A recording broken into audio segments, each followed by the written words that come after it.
Back to my YouTube channel learning student. तो आज हम देखेंगे जो क्लास 10th के बच्चे हैं उनके लिए जो है कि आनुवंशिकता, यानी ये क्लास 10th के बच्चों के लिए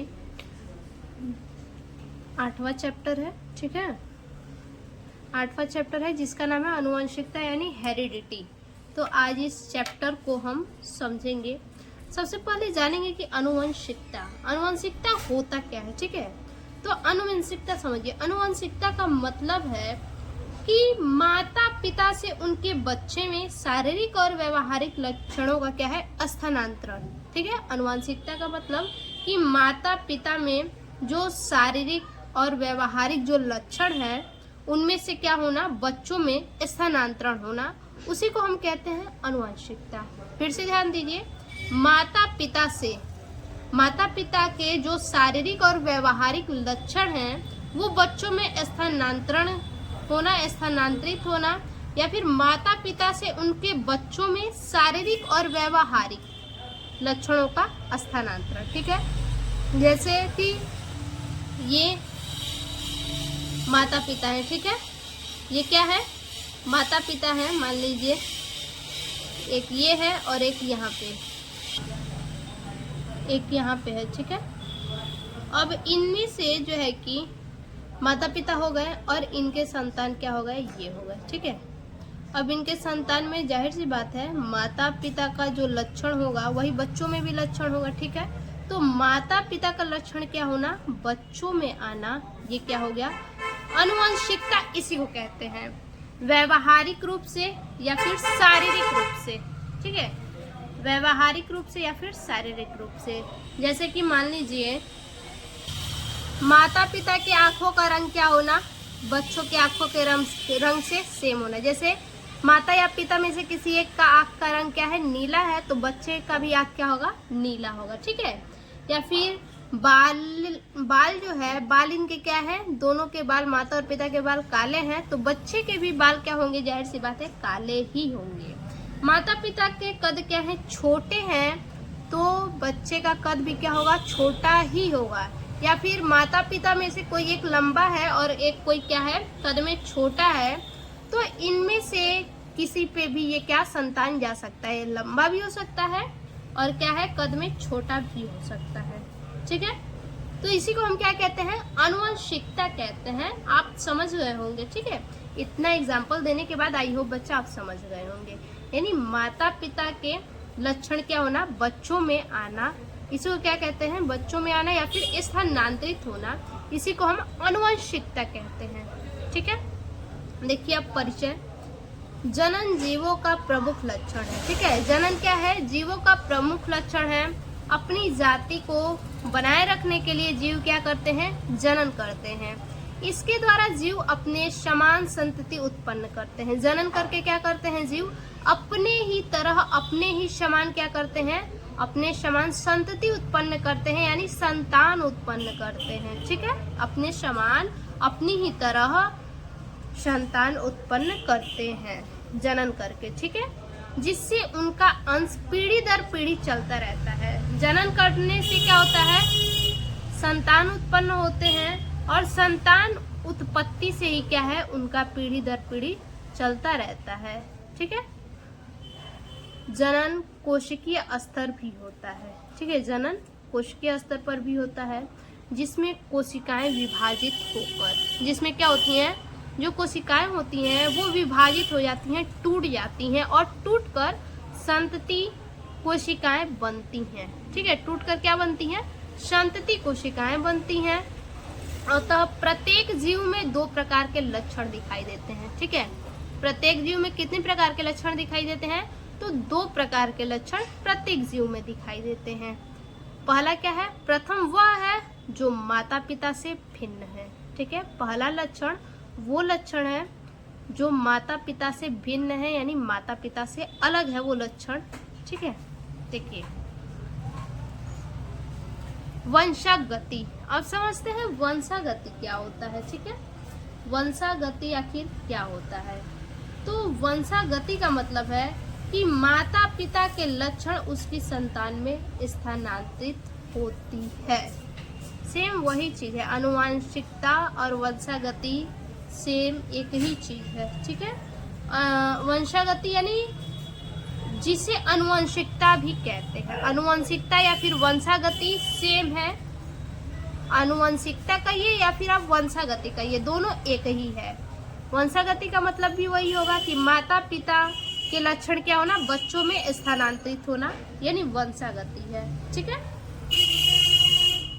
जिसके द्वारा माता पिता के आनुवंशिक लक्षण, वंशागति यानी जिसके द्वारा जो माता पिता के आनुवंशिक लक्षण है, ठीक है। जैसे हमने आपको बताया आंखों का रंग, बालों का रंग, हाइट, व्यवहार, ठीक है, ये सब क्या है, आनुवंशिकता यानी वंशागति ही है। एक तरह से समझिए कि वंशागति और आनुवंशिकता सेम एक ही चीज है।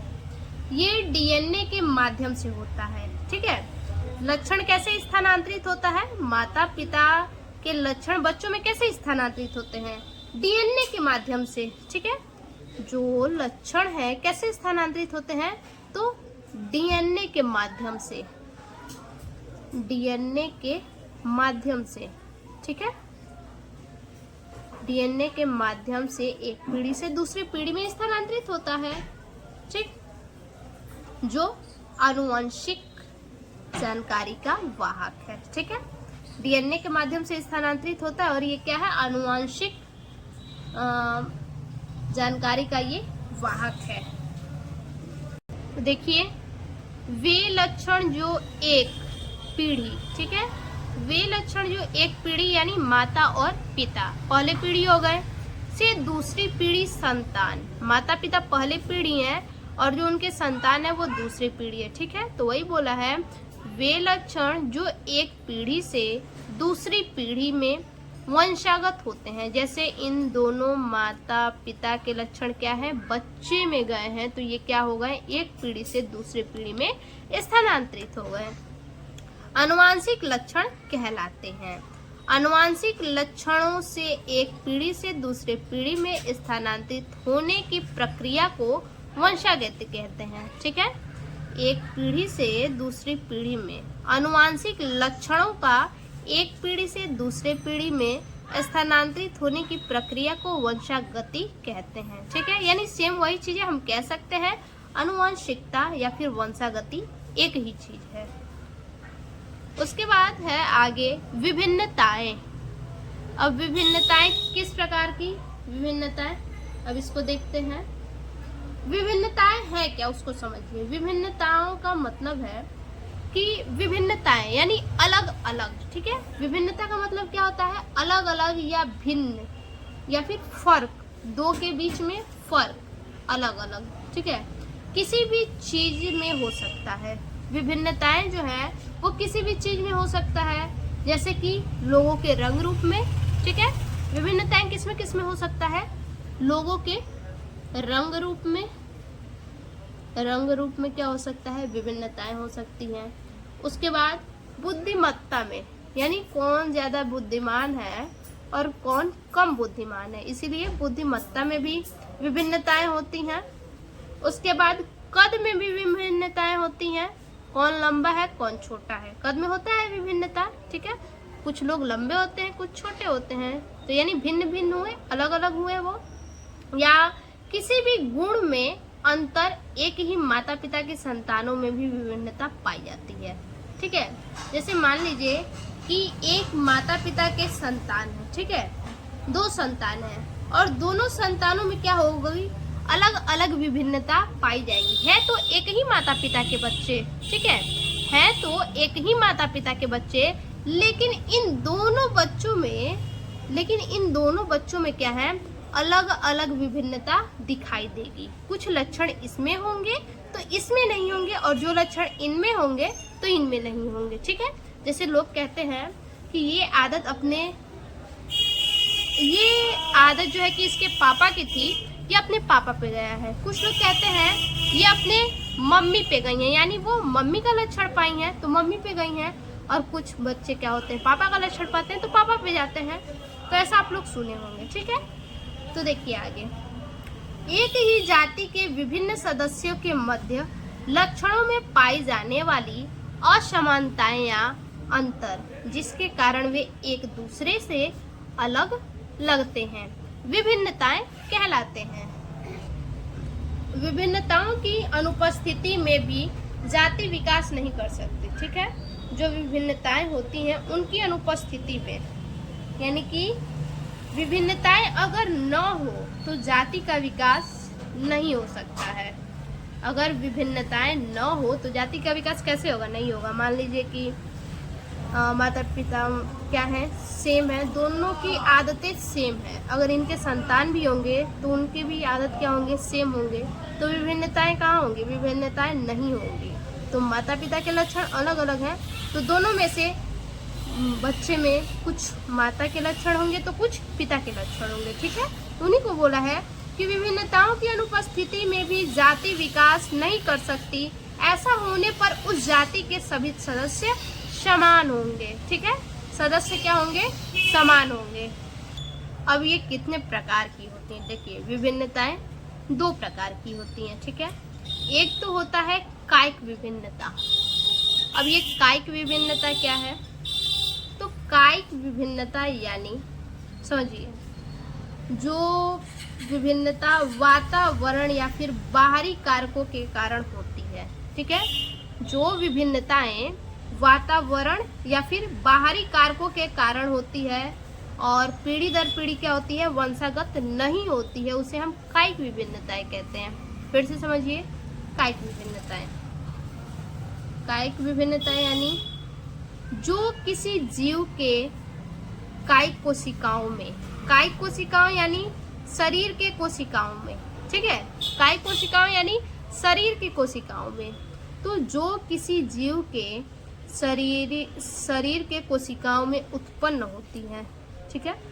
जो किसी जीव के शरीर के कोशिकाओं में उत्पन्न होती है और आनुवंशिक रूप से अगली पीढ़ी में नहीं जाती है। आनुवंशिक रूप से वो क्या होती है, अगले पीढ़ी में नहीं जाती है, उसी को हम क्या कहते हैं, कायिक विभिन्नता। जैसे कि यह विभिन्नता वातावरण, पोषण या फिर अन्य कारक से हो सकती है, ठीक है। ये विभिन्नता जो कायिक विभिन्नता होती है, ये कैसे हो सकती है, तो ये विभिन्नता जो कायिक विभिन्नता है वो वातावरण से, पोषण से या फिर अन्य किसी कारक के कारण भी हो सकती है, लेकिन ये जीन में, ठीक है, लेकिन ये क्या करती है, ये जीन में परिवर्तन के कारण नहीं होती है। जीन में किसी भी परिवर्तन के कारण कायिक विभिन्नताएं नहीं होती हैं। देखिए, इस प्रकार की विभिन्नताओं का प्रभाव कायिक या शारीरिक कोशिकाओं पर पड़ता है, ठीक है।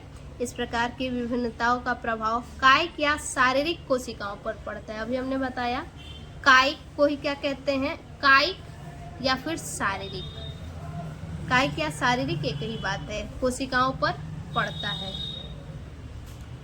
ये विभिन्नताएं वंशागत नहीं होते हैं, ठीक है। ये जो विभिन्नताएं होती हैं वो वंशागति नहीं होती हैं, आनुवंशिकी ये विभिन्नताएं नहीं होती हैं, जन्म के बाद दिखाई देते हैं। ये जो विभिन्नताएं होती हैं, कायिक विभिन्नताएं, ये जन्म के बाद ही दिखाई देती हैं। वातावरणीय कारकों, वातावरणीय कारक में जैसे प्रकाश, ताप, जलवायु, पोषण आदि के कारण, ठीक है, आदि के कारण विभिन्न जंतुओं एवं पादपों में कायिक विभिन्नताएं उत्पन्न होती हैं, ठीक है। प्रकाश, ताप और जलवायु, पोषण, इन्हीं के कारण क्या होता है, विभिन्न जंतुओं और पादपों में कायिक विभिन्नताएं उत्पन्न होती हैं। किसमें उत्पन्न होती हैं, जंतुओं और पादपों में, ठीक है। तो ये तो हो गया कायिक विभिन्नता। दूसरा है जननिक विभिन्नता। अब ये जननिक विभिन्नता क्या होती है, जननिक विभिन्नता यानी इसको हम आनुवंशिक विभिन्नता भी कहते हैं, ठीक है। जैसे एक स्थिति में, ये एक स्थिति में जिसमें किसी आबादी के भीतर क्या है, व्यक्ति के डीएनए अनुक्रम में अंतर होता है, ठीक है। जैसे किसी भी आबादी में व्यक्तियों के डीएनए में क्या होता है, व्यक्ति के डीएनए के अनुक्रम में अंतर होता है, ठीक है। व्यक्ति के डीएनए में क्या होता है, डीएनए के अनुक्रम में, यानी डीएनए के गिनती में क्या होता है, अनुक्रम यानी गिनती में, अनुक्रम में क्या होता है, अंतर होता है। ठीक है, गिनती में क्या होता है, अंतर होता है। यह विभिन्नता एक पीढ़ी से दूसरी पीढ़ी में जा सकती है। ठीक है, जो अभी हमने आपको क्या बताया, जननिक विभिन्नता यानी आनुवंशिक विभिन्नता है। तो जाहिर सी बात है आनुवंशिक विभिन्नताएं क्या है, एक पीढ़ी से दूसरी पीढ़ी में जाएंगी ही जाएंगी, तो उसी को डीएनए अनुक्रम बोला है। ठीक है, एक पीढ़ी से दूसरी पीढ़ी में जाहिर सी बात है डीएनए जाएगा ही जाएगा। ठीक, तो डीएनए अनुक्रम में अंतर होता है और ये एक पीढ़ी से दूसरे पीढ़ी में जा सकते हैं। और जीवों में एक पीढ़ी से दूसरे पीढ़ी में जाएंगी तो क्या होगा, जीवों में रंग, रूप, कद, बुद्धि, इन सभी में क्या होगा, अंतर का कारण बनती हैं। डीएनए के कारण ही क्या होता है, डीएनए के कारण से ही पीढ़ी में जो है कि रंग, रूप, कद, बुद्धि, इन सभी में अंतर दिखाई देता है। ठीक है, जैसे माता पिता का डीएनए उनके संतान में जाएगा। ठीक है, माता पिता का डीएनए जाहिर सी बात है उनके संतान में जाएगा। तब जैसे माता पिता का कद होगा, रंग रूप होगा, बुद्धि होगा, उसी प्रकार से बच्चे का भी क्या होगा, उसी प्रकार से रंग रूप, बुद्धि, कद, ये सब होगा। ठीक है, माता पिता से भिन्न बिल्कुल भी नहीं होगा। तो देखिए, समझते हैं, ये आनुवंशिक विभिन्नताएं हैं। ठीक है, जननिक विभिन्नताएं यानी आनुवंशिक विभिन्नताएं, ये आनुवंशिक विभिन्नताएं हैं जो अधिकांशतया जनन कोशिकाओं में होती हैं। ठीक है, ये विभिन्नताएं किसमें होती हैं, जनन कोशिकाओं में, यानी जो लोग जनन करते हैं, जंतु जनन करते हैं तो जंतु में होगा जननिक विभिन्नताएं। ठीक है, जनन कोशिकाओं में होती है। ये पूर्वजों में या तो पहले से उपस्थित होती है, जो पूर्वज हैं हमारे, ठीक है, जो हमारे पूर्वज थे उनकी बात हो रही है। ये पूर्वजों में या तो पहले से उपस्थित होती है या ऊतक परिवहन के कारण विकसित होती है। यानी सीधा समझिए, जननिक विभिन्नताएं क्या है, तो जननिक विभिन्नताएं माता पिता से संतान में जाती हैं। माता पिता से क्या होती हैं, संतान में जाती हैं ये विभिन्नताएं, और जनसंख्या में विविधता का कारण बनती है। जाहिर सी बात है जनसंख्या में विविधता का कारण बनेंगी ही बनेंगी। ठीक है, जैसे उदाहरण के लिए आपको बता दें कि एक ही माता पिता के संतान है। ठीक है, एक ही माता पिता के संतान भी एक जैसी नहीं दिखती हैं। जैसे एक ही माता पिता के 2, 3, 4, 5 संतान है। ठीक है, लेकिन उनका फेस क्या है, फेस सेम नहीं होगा, उनके आँख सेम नहीं होंगे, बाल सेम नहीं होंगे, कद सेम नहीं होंगे, सब कुछ भिन्न भिन्न होगा, सब कुछ अलग अलग होगा। हालांकि एक ही माता पिता के वो 5 संतान है, लेकिन पांचों में बिल्कुल अंतर रहेगा, पांचों सेम नहीं दिखेंगे। ठीक है, कुछ ना कुछ सभी में अंतर होगा। आगे देखते हैं, अब देखेंगे लक्षणों की वंशागति। अब बताइए फिर से वही बात, लक्षणों की वंशागति, वंशागति यानी आनुवंशिकता, फिर से वही बात हो गई। लक्षणों की वंशागति यानी आनुवंशिकता। तो लक्षण की बात किया है तो फिर से माता पिता का लक्षण जो बच्चों में जाता है, बच्चों में स्थानांतरित होता है, उसी को क्या कहते हैं, लक्षणों की वंशागति। ठीक है, यानी एक वंश से दूसरे वंश में या फिर एक पीढ़ी से दूसरे पीढ़ी में क्या होना, जो लक्षण होते हैं वो क्या होते हैं, स्थानांतरित होते हैं, उसी को हम कहते हैं लक्षणों की वंशागति। यानी माता पिता से उनके बच्चों में शारीरिक और व्यवहारिक, माता पिता से उनके बच्चों में शारीरिक और व्यवहारिक, ठीक है, विशेषताओं का स्थानांतरण। अब देखते हैं इसको, जीवों के वे लक्षण जो एक पीढ़ी से दूसरे पीढ़ी में स्थानांतरित होती है। ठीक है, यानी इस चैप्टर में यही चीज सबसे ज्यादा है। आनुवंशिकता तो चैप्टर का ही नाम है, कहना क्या है, तो सबसे ज्यादा यही चीज आपको मिलेगा। जीवों के वे लक्षण जो एक पीढ़ी से दूसरे पीढ़ी में स्थानांतरित होती हैं, वंशानुगत लक्षण कहलाते हैं। ठीक है, एक पीढ़ी से दूसरे पीढ़ी में, दूसरे से तीसरे पीढ़ी में ऐसे होगा, तो जाहिर सी बात है उनका क्या होगा, वंशानुगत ही कहलाएगा, वंशानुगत लक्षण कहलाते हैं। जनन के दौरान जीवों की जनन कोशिका में, ठीक है, जनन के दौरान जीवों की जनन कोशिका में उत्पन्न विभिन्नताएं वंशानुगत हो सकती हैं, ठीक है, जो विभिन्नताएं होती हैं वो वंशानुगत हो सकती हैं। यानी कहने का मतलब है कि विभिन्नताएं पीढ़ी दर पीढ़ी, विभिन्नताएं क्या होंगी, पीढ़ी दर पीढ़ी चलती रहेंगी, ठीक है। जैसे बालों एवं आंखों की पुतली का रंग, ठीक है, नाक का आकार, बालों एवं आंखों की पुतली का रंग, ये क्या होता है, माँ बाप का जैसे रहता है वैसे बच्चों का भी होगा। नाक का आकार, माँ बाप का नाक जैसा है उसी टाइप से बच्चों का भी होगा। चेहरे का आकार आदि, ये सब क्या है, यानी माता पिता से मिलता जुलता रहेगा जो भी होगा। यानी ये चीज एक पीढ़ी से दूसरे पीढ़ी में, दूसरे से तीसरे, तीसरे से चौथे, ऐसे पीढ़ी दर पीढ़ी चलता रहेगा। उसी को ही क्या बोला है, विभिन्नताएं वंशानुगत हो सकती हैं। इसमें आपकी बच्चा कुछ बीमारियां भी होती हैं, ठीक है, बीमारियां भी कुछ होती हैं, क्या होती हैं, जो जेनेटिक्स होते हैं यानी कि अनुवांशिकी होती हैं, ठीक है, बीमारियां की प्रवृत्ति भी अनुवांशिकी होती हैं। अब अगला जो हेडिंग है हमारा, मेंडल अनुवांशिकता के जनक। जी हाँ, ये बच्चा आप लोग को भी पता होगा कि मेंडल जी क्या थे, अनुवांशिकता के जनक है वो, ठीक है। तो देखते हैं मेंडल जी के बारे में पढ़ते हैं। मेंडल का जन्म ऑस्ट्रिया के ब्रून शहर में छोटे से गांव सिल्सियन में 22 जुलाई सन 1822 में हुआ था, ठीक है। मेंडल का जन्म कहाँ हुआ था, तो ऑस्ट्रिया के ब्रून शहर में, और ब्रून शहर के एक छोटे से गांव सिलिशियन में हुआ था 22 जुलाई 1822 में। माध्यमिक शिक्षा लेने के बाद सन 1847 में ब्रून शहर के एक चर्च में, ठीक है, ब्रून शहर के एक चर्च में पादरी नियुक्ति होते हैं, ठीक है। ब्रून शहर में क्या है, एक चर्च है यानी चिड़ियाघर है, और उस चिड़ियाघर में पादरी नियुक्त होते हैं। मेंडल ने वहीं मटर के पौधे पर अपने, ठीक है, मटर के पौधे पर अपने संकरण के प्रयोग किए, ठीक है, मटर के पौधे पे इन्होंने क्या किया, अपने संकरण के प्रयोग किए। और उन्होंने सन 1857 से इस पौधे में 7 विपर्यासी में यानी विपरीत लक्षणों की वंशागति का अध्ययन किया। लगातार 8 वर्षों के कठिन परिश्रम के बाद इन्होंने, देखिए कितनी बड़ी बात है ना, लगातार इन्होंने 8 वर्षों तक इन्होंने क्या किया, परिश्रम करते रहे ये, ठीक है।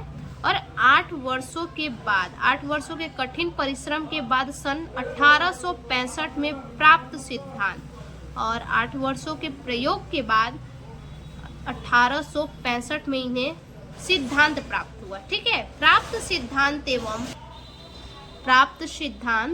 एवं निष्कर्षों को उन्होंने ब्रून की नेचुरून हिस्ट्री ऑफ सोसाइटी, ठीक है, ब्रून की नेचुरून हिस्ट्री ऑफ सोसाइटी की सभा में रखा, ठीक है। इसको किस सभा में इन्होंने रखा, जो 8 वर्षों तक इन्होंने क्या किया, एक्सपेरिमेंट किया और निष्कर्ष निकला, तो इन्होंने ब्रून की नेचुरून हिस्ट्री ऑफ सोसाइटी की सभा में रखा। इन सिद्धांतों एवं निष्कर्षों को सन 1866 में पादप संक्रमण के प्रयोग के नाम से प्रकाशित किया गया, ठीक है, किसके नाम से, तो पादप संक्रमण के प्रयोग के नाम से प्रकाशित किया गया। परंतु इनके महत्वपूर्ण कार्यों पर अनेक वर्षों तक कोई ध्यान नहीं दिया। इन्होंने जो ये कार्य किया था, जो इन्होंने खोज किया था, जो निष्कर्ष निकाला था, तो कई वर्षों तक कोई भी ध्यान नहीं दिया। सन 1884 में उनकी मृत्यु हो गई, ठीक है। इनकी मृत्यु कब हुई, तो मेंडल साहब की मृत्यु जो है कि 1884 ईस्वी में हुई। और सन 1900 में हालैंड के वैज्ञानिक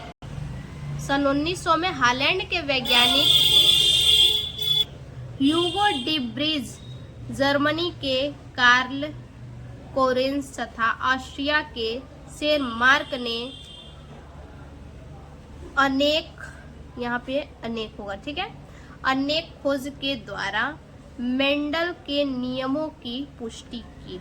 ठीक है, इन्होंने क्या किया, ह्यूगो डी ब्रीज जो जर्मनी के कार्ल कोरेंस तथा ऑस्ट्रिया के सेंट मार्क ने अनेक खोज के द्वारा मेंडल के नियमों की पुष्टि की।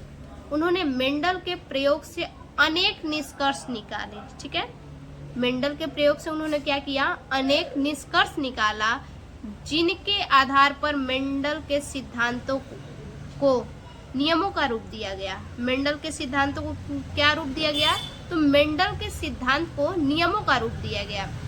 इन सिद्धांतों एवं निष्कर्षों के आधार पर मेंडल को आनुवंशिकी का जनक कहा जाता है। ठीक है, इन्हीं निष्कर्षों के आधार पर क्या, जो मेंडल साहब है, इनको इन्हीं सिद्धांतों और निष्कर्षों के आधार पर आनुवंशिकी का जनक कहा जाता है।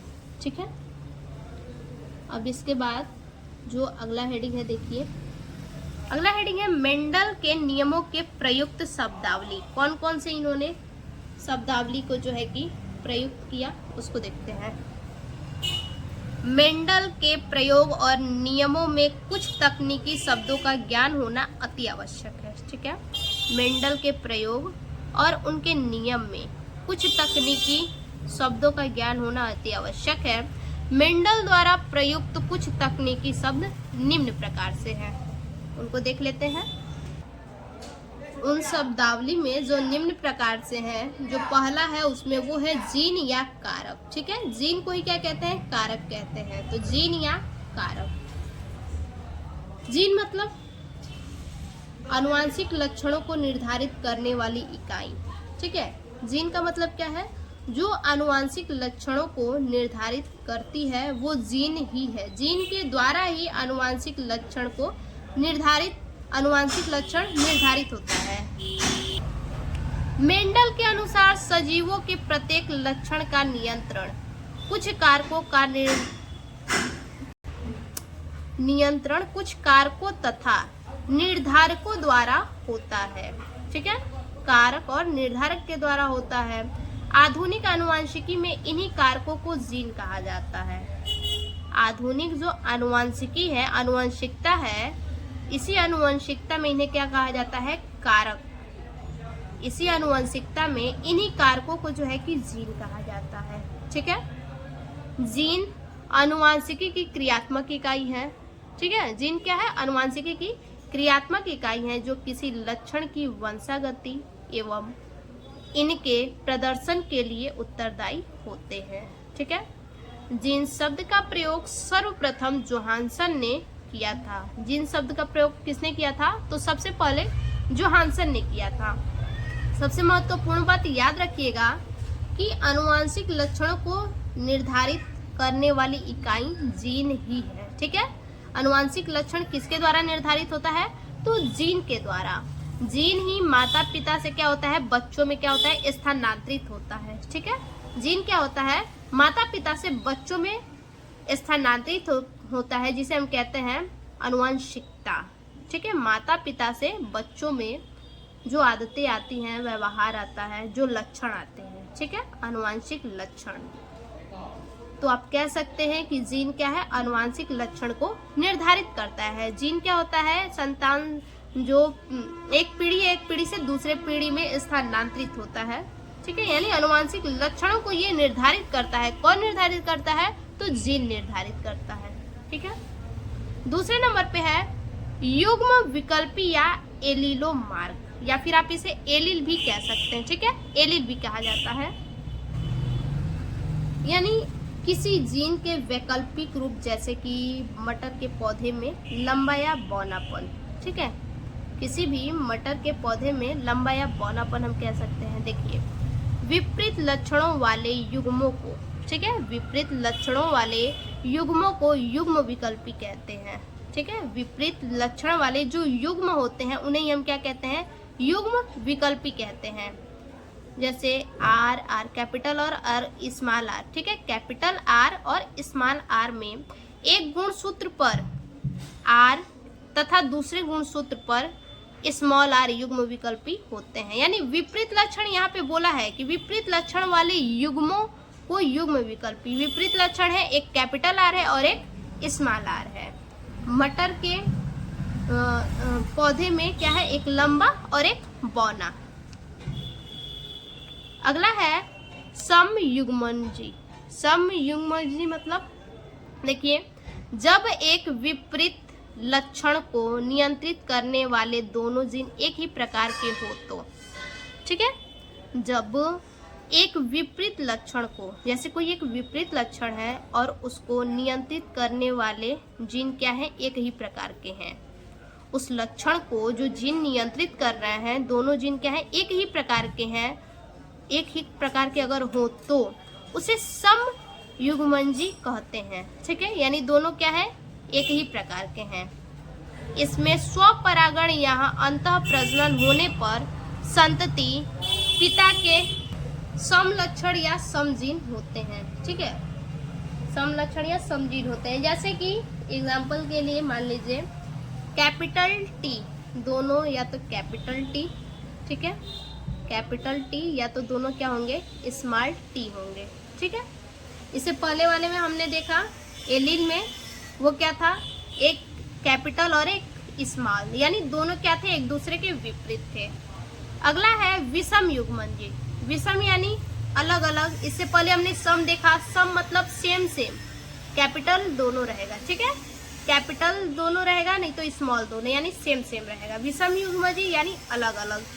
जब विपरीत लक्षणों को नियंत्रित करने वाले दोनों जीन, ठीक है, विपरीत लक्षणों को नियंत्रित करने वाले दोनों जीन अलग अलग हो तो, ठीक है, जीन क्या हो, दोनों अलग अलग हो तो उसे विषम युग्मनजी कहते हैं, ठीक है। उसे हम क्या कहते हैं, विषम युग्मनजी कहते हैं। इसमें स्वपरागण या अंतः प्रजनन होने पर संतति में प्रभावित दोनों विपरीत लक्षण व्यक्त करते हैं। इसमें स्वपरागण या अंतः प्रजनन होने पर, इसमें स्वपरागण या फिर अंतः प्रजनन होता है तो संतति में प्रभावित दोनों विपरीत लक्षण व्यक्त होते हैं। यानी संतति में क्या होते हैं, दोनों लक्षण व्यक्त होते हैं, दोनों लक्षण दिखाई देते हैं, ठीक है। यानी दोनों विपरीत लक्षण व्यक्त करते हैं, यानी कहने का मतलब है या तो एक प्रभावी होगा और एक क्या होगा, अप्रभावी होगा, ठीक है। या फिर पौधा लंबा होगा, क्योंकि लंबा क्या है, प्रभावी है, ठीक है। देखिए एग्जाम्पल के लिए, जब कैपिटल टी दोनों, ठीक है, और स्मॉल टी में क्या होगा, क्रॉस करवाया जाएगा, ठीक है, क्रॉस करवाया जाएगा तो F1 पीढ़ी क्या होगा, F1 पीढ़ी क्या होगा, कैपिटल टी और स्मॉल टी, यानी क्या होगा, ये लंबा होगा और विषम युग्मनजी होगा, ठीक है, लंबा होगा और क्या होगा, विषम युग्मनजी होगा, विषम युग्मनजी, ठीक है, विषम युग्मनजी होगा। और जब इन कैपिटल टी और ये जो स्मॉल टी है, पौधों को आपस में क्रॉस कराया जाएगा, फिर से इसको और इसको फिर से अपने में क्या कराया जाएगा, स्वपरागण, ठीक है, स्वपरागण कराया जाएगा तो क्या होगा, फिर से स्वपरागण कराया जाए तो F2 जो पीढ़ी है, F2 पीढ़ी में 3 संबंधी 1 का अनुपात बनता है, ठीक है, 3 संबंधी 1 का क्या बनता है, अनुपात बनता है। हमें अनुपात प्राप्त होता है 3 संबंधी 1 का, क्योंकि जिनमें से जो 3 होंगे, जिनमें से 3 क्या होंगे, कैपिटल टी दोनों, फिर से कैपिटल और स्मॉल और कैपिटल और स्मॉल, ऐसे ही होंगे। और जो 1 होगा ना, जो 1 होगा, 3 संबंधी 1 का रेशियो बनेगा, जो 1 होगा वो क्या होगा, स्मॉल टी, यानी कि 25% उम्मीद रहेगा कि क्या होगा, बौना होगा पौधा, ठीक है, नहीं तो 75% उम्मीद रहेगा कि क्या होगा, लंबा ही होगा, ठीक। तो इसका आई होप ये एग्जाम्पल आपको समझ में आया होगा, ठीक है। उसके बाद अगला है शुद्ध जाति। ऐसे पौधे जो समान लक्षण वाले पौधों से उत्पन्न होते हैं, ठीक है, ऐसे पौधे जो किस प्रकार के पौधे से उत्पन्न होते हैं, समान लक्षण वाले, ठीक है, समान लक्षण वाले पौधे से उत्पन्न होते हैं, वो शुद्ध जाति के पौधे कहलाते हैं। यानी इसमें क्या होता है, स्वपरागण होता है, ठीक है, इसमें क्या होता है, स्वपरागण होता है। इनमें लक्षणों के कारक अथवा जीन समयुग्मजी होते हैं, यानी समान युग्मक के होते हैं, एक ही युग्मक के होते हैं। ठीक है, दोनों क्या होते हैं, एक ही जीन के होते हैं, यानी समान होते हैं, एक ही जीन के, उसी को समयुग्मजी कहते हैं। ठीक है, ऐसे पौधे जो समान लक्षण वाले पौधे से उत्पन्न होते हैं, यानी उनमें लक्षण क्या होता है, समान होता है, वे शुद्ध जाति के पौधे कहलाते हैं। ठीक है, समान लक्षण वाले जो रहेंगे, जाहिर सी बात है वे शुद्ध जाति के ही कहलाएंगे। इनमें लक्षणों के कारक अथवा जीन समयुग्मजी होते हैं। ठीक है, जैसे समयुग्मजी यानी कैपिटल आर है, इसमें क्या होगा, स्वपरागण होगा। ठीक है, ये क्या होंगे, शुद्ध कहलाएंगे। इसमें भी क्या है, या तो स्मॉल आर हो, या तो कैपिटल टी हो, या तो स्मॉल टी हो, यानी क्या हो, दोनों सेम हो, तब जाके ये विषम युग्मजी कहलाएंगे। ठीक, उसके बाद आगे है संकर जाति। ठीक है, दूसरा क्या है, संकर जाति। देखिए, ऐसे पौधे जो भिन्न भिन्न लक्षणों वाले संकरण से उत्पन्न होते हैं। ठीक है, ऐसे पौधे जो किस प्रकार के लक्षणों से उत्पन्न होते हैं, तो भिन्न भिन्न लक्षणों वाले संकरण से उत्पन्न होते हैं, यानी अलग अलग लक्षणों का क्या करवाया जाता है, संकरण करवाया जाता है। अलग अलग लक्षण के रहेंगे और दोनों का संकरण करवाया जाता है, वे संकर जाति के पौधे कहलाते हैं। इसमें लक्षण के कारक विषम युग्मजी होते हैं, यानी अलग अलग होते हैं, जैसे कैपिटल टी स्मॉल टी। ठीक है, यानी ये दोनों क्या है, अलग अलग है, कैपिटल टी और स्मॉल टी। और दूसरा क्या है, कैपिटल आर और स्मॉल आर। तो इसमें क्या होता है, ये खुद ही स्वपरागण करेंगे। तो इसमें हमें कारक जो है, ठीक है, जो कारक है, जो लक्षण है, वो विषम युग्मजी प्राप्त होंगे। अगला और आखिरी है प्रभावी लक्षण। ठीक है, देखिए, युग्म विकल्पी कारकों में वह लक्षण जो समयुग्मजी और विषम युग्मजी दोनों अवस्थाओं में प्रदर्शित करते हैं, प्रभावी लक्षण कहलाते हैं।